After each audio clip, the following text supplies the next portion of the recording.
What's going on, everybody? This is Kevin here. Um, State of the program. You know, anytime you lose to Duke, it sucks. But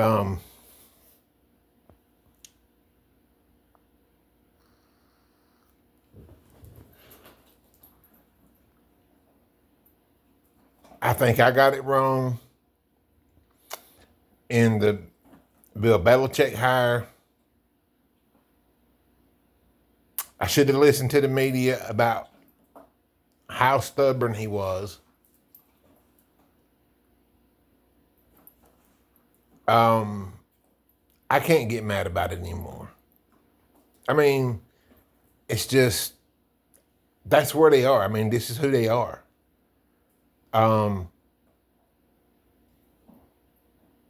They are officially now a losing program. And that's soft. They can't win a game. They do what bad teams do, just like good teams. If you're a good teams find a way to win. If you're a bad team, you find a way to lose. If you're a terrible team like North Carolina, you find a way to lose. Even if somehow by miracle like tonight, you're in a game against probably your best competition all year. This includes Clemson.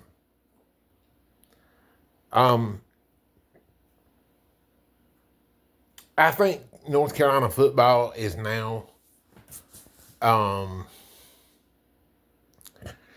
back to Matt Brown 1.0 when we started off 5-0 or 6-0 and then lost 4 or 5 in a row.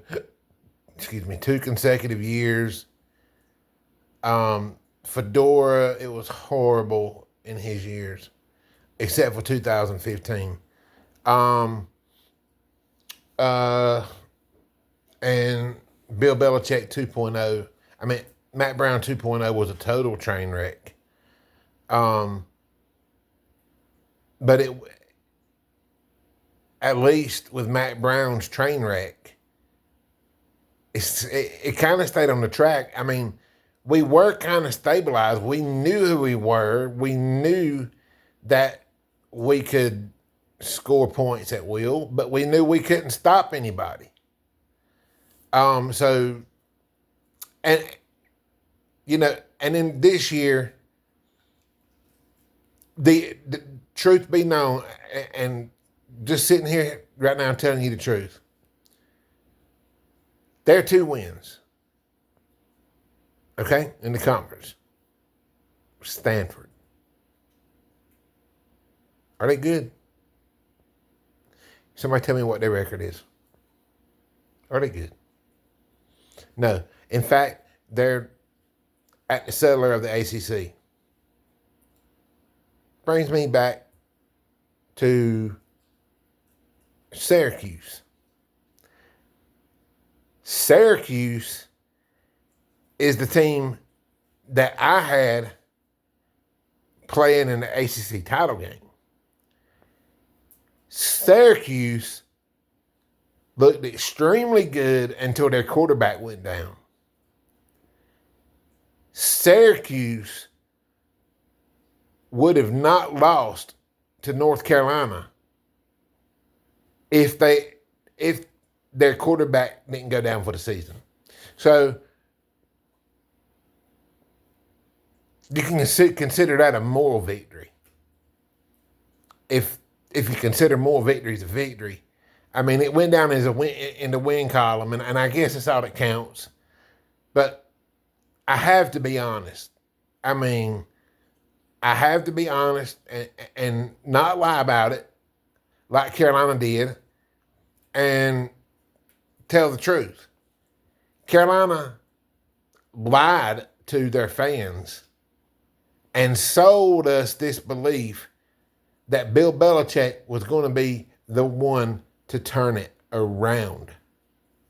And I know it's year one, but here's the thing that you just don't do even in year one. And I've already seen teams 8 times this year fire their head coach in the middle of the season. One should have been North Carolina, but it's Bill Belichick. You know, it's not going to happen. It does. I'll get to the Bill Belichick and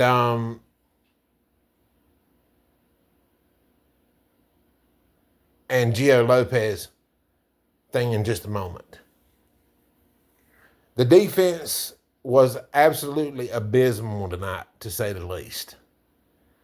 The secondary was a train wreck, like I thought it would be against a team that can pass the ball.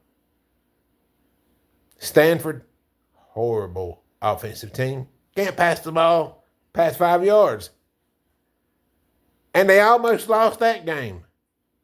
They had a 20-3 lead very late in that game and gave up 2 touchdowns. I mean, what if Stanford would have gotten a stop or something? Got the ball back. They would have lost that game. Probably. And then they surely would have lost to Syracuse without their quarterback. With their quarterback. But Syracuse didn't have their quarterback. So they got the win. They got their 4 wins that they're going to get this year.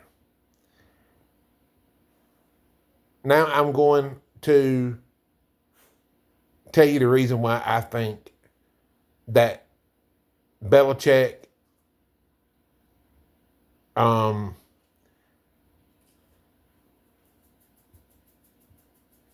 and Freddie Kitchens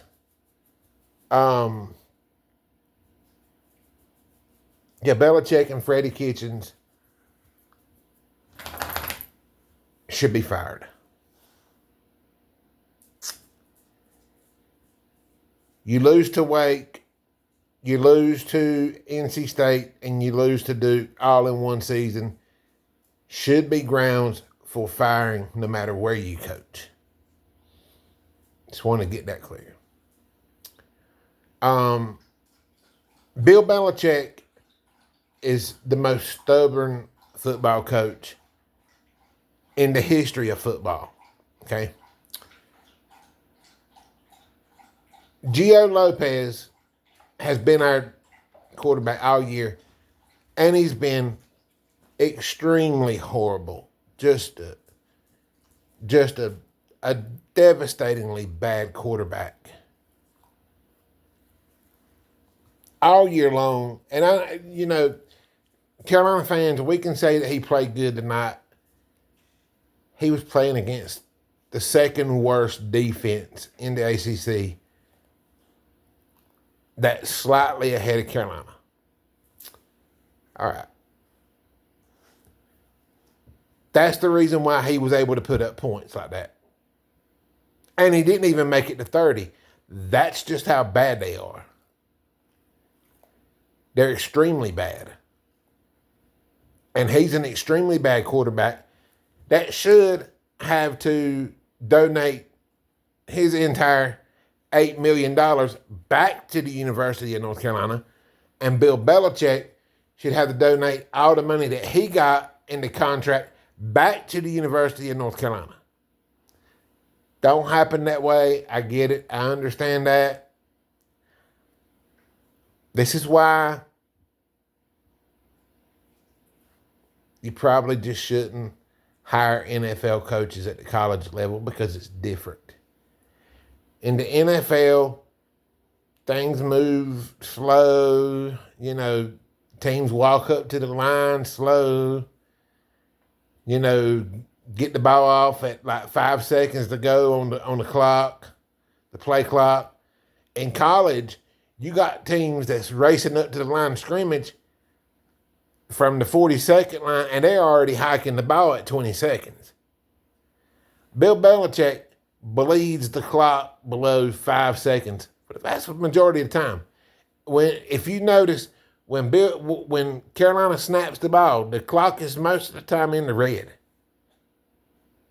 That is the sign of a bad offensive coordinator and a bad coach. Okay, now, I'm going to move on to Bill Belichick's obsessions and compare them together with his obsessions with Gio Lopez being on the field, and compare them to Tom Brady and Drew Bledsoe. The only reason why Tom Brady was ever started at the New England Patriots, I think it was when either Bledsoe retired or Bledsoe had an injury. That is the only time, that is the moment Thomas Edward Patrick Brady took the field and become the best quarterback in the history of the NFL, in the history of all of football. And then here's Bill Belichick, after Brady's won him 6 Super Bowls. Bill Belichick's like, okay, you won 6 Super Bowls. Well, I need to show you something, Brady. I need to show you that I'm better than you. I need to show you that I don't need you to win Super Bowls. It turned out to be bullshit, Bill. Because you know why? Your offense at New England without Tom Brady looked just like North Carolina's offense. It was a dead as a doornail offense, just like North Carolina's. And at the same time, what was Tom Brady doing down at the Bucs with Tampa Bay? I think that guy won a Super Bowl there. I think the guy won a Super Bowl there. Bill Belichick never even sniffed the Super Bowl without Brady. In fact, he had an absolutely horrible record without Tom Brady. I guess the thought was, when I was thinking, when Carolina or the ideas were floating around, maybe Bill Belichick, I was hoping that Bill Belichick could go in there and correct things and, build up the player confidence, and turn them around a little bit to at least get them to where they can win 8 games. But this is not going to do it. And this is going to go, with their gauntlet schedule next year, and I've already seen it, it's just not been, the teams that they got on the schedule next year is scary. It's nothing like this year. Not even remotely close.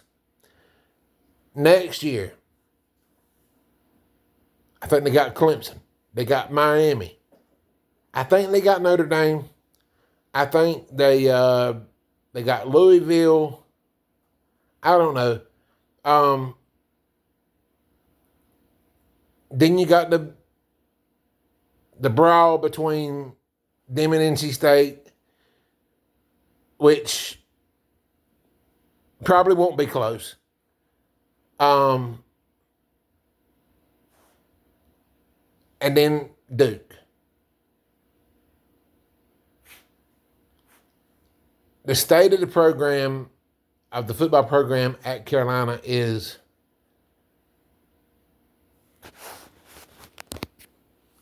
it really a FBS 1 level football team? It's the second worst Power 4 program.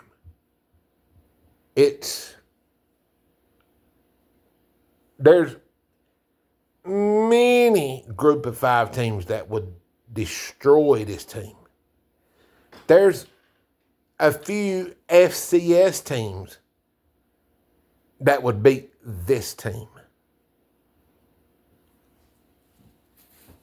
And I'm not lying about that. I'm not lying about that. And me going on a tirade over them losing and stuff, those days are finished. Those days are finished. It is what it is at this point. I mean, they're a horrible team. Horrible, and then add terrible onto it, and then add a travesty onto it. Yeah. Second worst team in the Power 5. And they better hope Stanford don't beat California, because if they do, then Carolina's going to be in right around last place. So that means that they would be actually the worst of the Power 4. And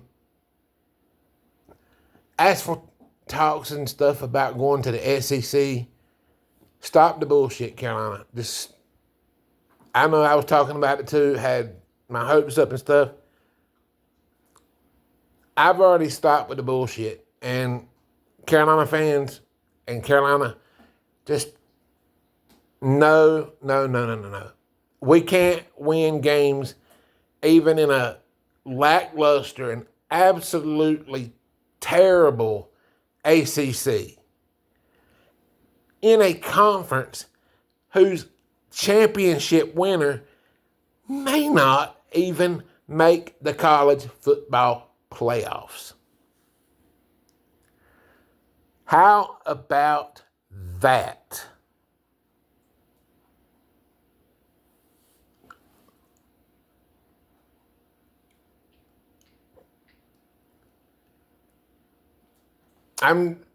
To me, the football season's already over with. I really don't even care what happens next week now. You know, we're not going to a bowl. We can't spoil NC State season by keeping them out of a bowl. So I don't even care if they win or lose next week. I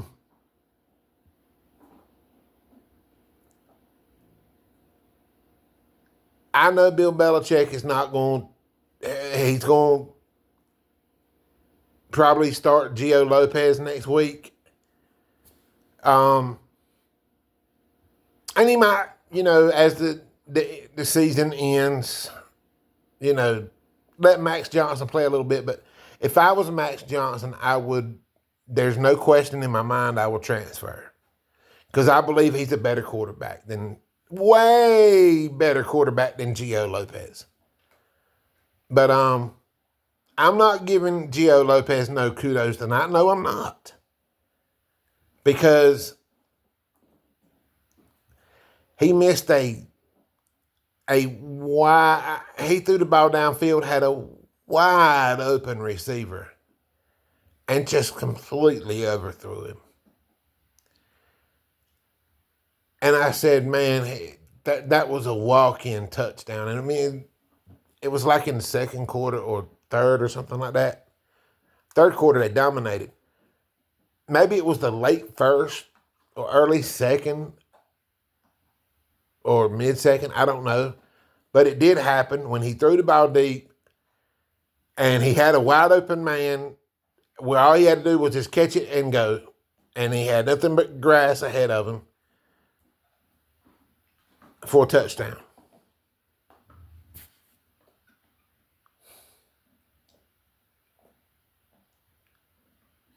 And what did that turn out to be? The difference in the game. Last but certainly not the least is how much dysfunction of a team is this. They're in trouble off the field, getting DUIs off the field. They're just, to me, they're like, oh, we're just playing at Carolina. We're getting couple of $1 million off the NIL. If you are a terrible football team at 4-8, you don't even deserve no NIL money. There needs to be a requirement by the NCAA for teams to be eligible to get NIL money. That would be a better system than what is set up now, because players now are like, I can go anywhere and play as bad as I want to. Gio Lopez, I just got $8 million. I can go to North Carolina now and be just as bad as I want to, and I got the money. That's all I care about. That needs to change. It needs to be, you should have to meet a certain criteria of wins, such as 8-4, 9-3, not 7-5, not 6-6, not 5-6, not 4-7, like North Carolina's going to be. Nothing like that. But it's been an utter embarrassing season, to say the least. It's worse than what it was last year in so many ways that it's not even funny. And I don't even know, quite frankly, who would want to even take the job at North Carolina, because the program's just abysmal. It's an abysmal program in an abysmal conference. It's like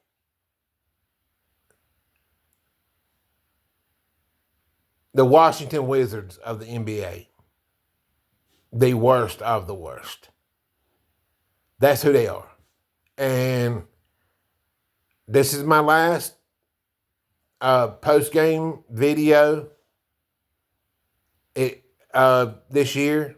I will not be doing a post-game video regardless of whether they beat NC State or regardless of whether they do not beat NC State.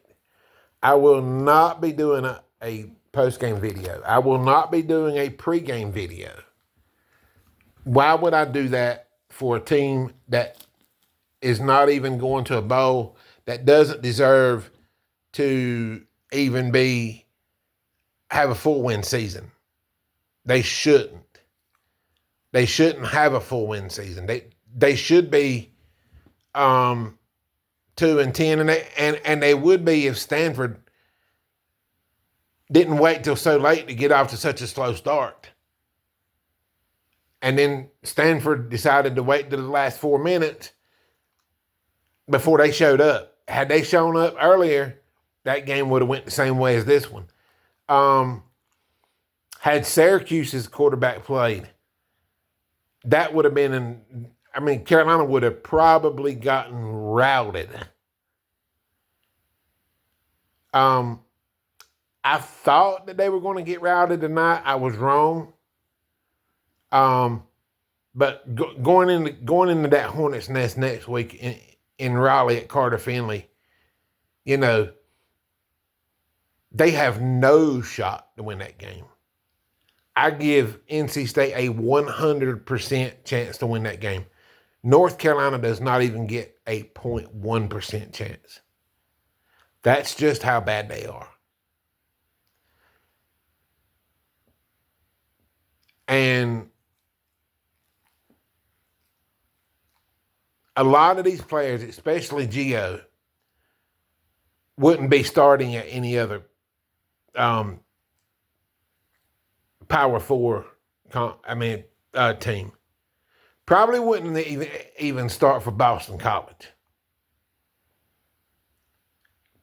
I don't understand why Bill Belichick never once this entire year mixed it up. Put Max Johnson in for a couple plays and then put Gio Lopez in, for a couple plays. Bryce Baker, but he never once did that. The only snaps I think Max Johnson got was when Gio got hurt.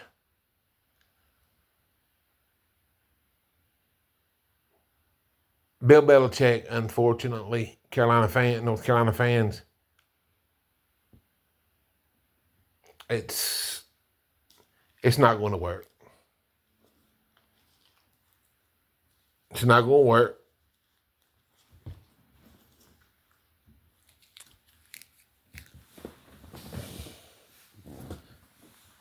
And I'll give you another reason why it's not going to work. Is because next year, Freddie Kitchens will be retained because Bill Belichick and his stubbornness, and Gio Lopez will be back unless he's a senior. I don't know. I don't keep up with that stat. I don't care whether he's a freshman or senior or whatever. It doesn't matter to me. Much like next week's game, I don't care if they win or lose.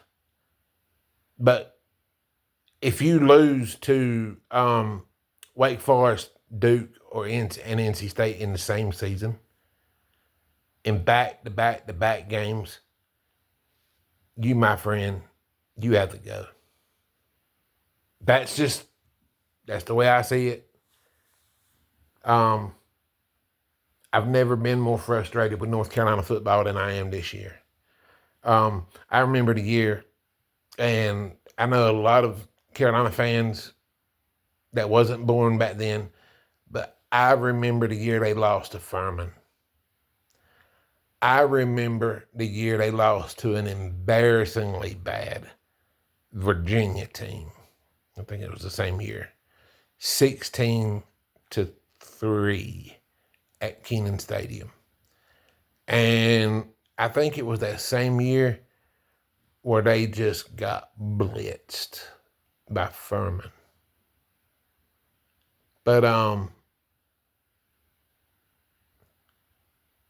this team is worse than that team. And I never, ever, ever thought I'd say, as a North Carolina football fan, that I would see a team for the Tar Heels being that bad on offense. Well, friends, I'm here to tell you right now, this is the worst year North Carolina has ever had on offense. And it's not going to get no better next week in that Hornets Nest in Raleigh. So, might as well go ahead and congratulate NC State fans on their win. They'll get to 7-5 next week while we're sitting back licking our chops. And Duke's probably going to lose to Wake next week. So they'll be 6-6, but at least they'll be bowl eligible. East Carolina's bowl eligible. Coastal Carolina, I know what happened in Columbia tonight, is bowl eligible. Clemson's likely going to be bowl eligible. Clemson's bowl eligible.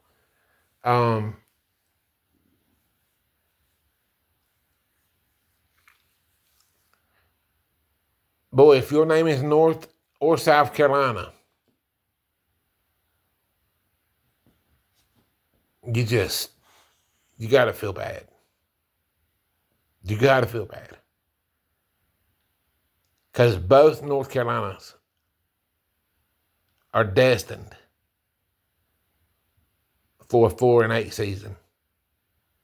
Except, if I had to say who's the better Carolina, it wouldn't be North Carolina. That's a fact. All right, guys. I'm off here. I probably won't do a video post game against St. Bonaventure unless they lose and I lose my mind.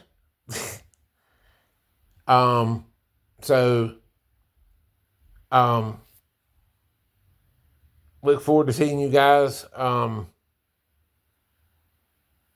when we play Sparty. Until then, peace out, guys. Y'all have a good day. And I will talk to you later. And once again, I just want to remind you, I will not be doing a pregame video for NC State or a postgame video for NC State. So, that's that.